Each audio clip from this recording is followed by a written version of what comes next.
আজকে আমি আপনাদেরকে দেখাবো যে একটি সালোয়ার কাটিং করার আগে কি কি মাপ নেওয়া সবচেয়ে জরুরি এবং কোন কোন মাপ নিলে একটি সালোয়ার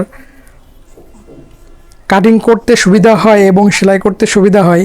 তো আজকের ভিডিওটি অনেক গুরুত্বপূর্ণ, আপনারা না টেনে ভিডিওটি সম্পূর্ণ দেখুন। তো আমরা এই সালোয়ারটি মাপ নেওয়ার জন্য প্রথমে একটি খাতা আর একটি কলম নিয়ে নিব। এই সালোয়ারটির ঝুল আছে 34 ইঞ্চি, দেখেন। তো আমি এখান থেকে 34 ইঞ্চি লিখে নিব।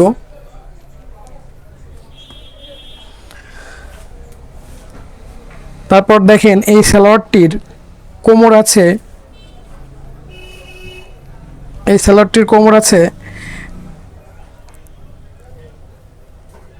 35 ইঞ্চি। তো দেখেন আমি এখান থেকে 35 ইঞ্চি লিখে নিচ্ছি।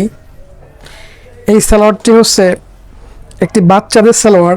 তো আমি আপনাদেরকে এটা দিয়ে বোঝাচ্ছি, সালোয়ারের নিয়ম একই রকম, বড় হোক বা ছোট হোক নিয়ম একই রকম।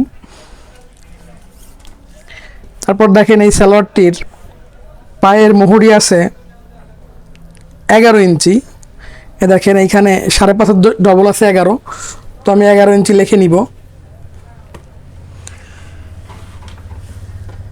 তারপর দেখেন এই সালোয়ারটির হাফ বডি কতটুকু আছে, দেখেন এইখান থেকে 6.5 ইঞ্চি আছে হাফ বডি। তো আপনি এই সালোয়ার কাটিং করার সময় একটু খেয়াল করে কাটিং করতে হবে যে যাদের সালোয়ার একটু বড়, ধরেন 38-39 ঝুল, তাদের জন্য হাফ বডি নেবেন 7 ইঞ্চি, অর্থাৎ 7 ইঞ্চির সাথে আপনি আরও 2 ইঞ্চি এক্সট্রা যোগ করে 9 ইঞ্চি নিয়ে নেবেন।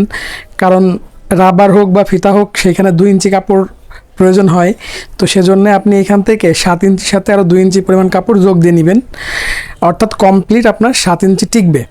আচ্ছা, এবার যদি আপনি দেখেন যে ঝুল একটু কম হচ্ছে, যেমন ধরেন 34-30, তো এদের জন্য আপনি তখন হাফ বডিটা একটু কমায় নেবেন, ধরেন 6 ইঞ্চি হাফ বডি নিয়ে নেবেন।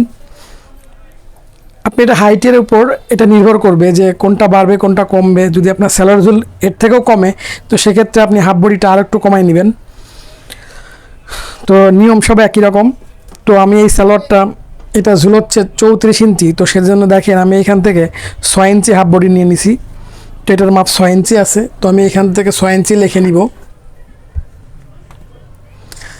এখন দেখেন এই সালোয়ারটির হাই কতটুকু আছে, এখান থেকে দেখেন 14.5 ইঞ্চি হাই আছে। তো 14.5 ডবল হচ্ছে 29 ইঞ্চি। তো আমি এখানে 29 ইঞ্চি লিখে নিব। কতটুকু আছে আমি সেটা ম্যাপে নিব। এই সালোয়ারের পার্ট আছে এখান থেকে 14 ইঞ্চি। তো দেখেন আমরা এই 14 ডবল হচ্ছে 28 ইঞ্চি। তো আমরা এখানে 28 ইঞ্চি লিখে নিব। এবং সবশেষ এই সালোয়ারের রাবারটি কতটুকু আছে সেটুকু আমরা লিখে নিব।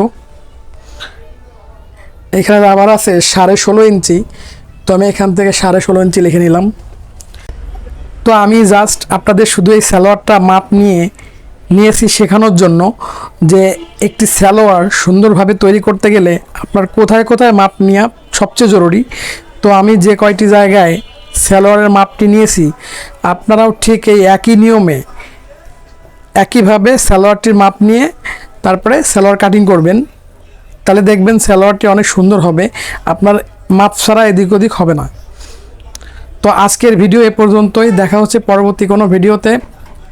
আমার ভিডিও যদি আপনাদের ভালো লাগে থাকে তাহলে আমার চ্যানেলটিকে লাইক, কমেন্ট, শেয়ার করে দিন এবং সাবস্ক্রাইব করে দিন। ধন্যবাদ।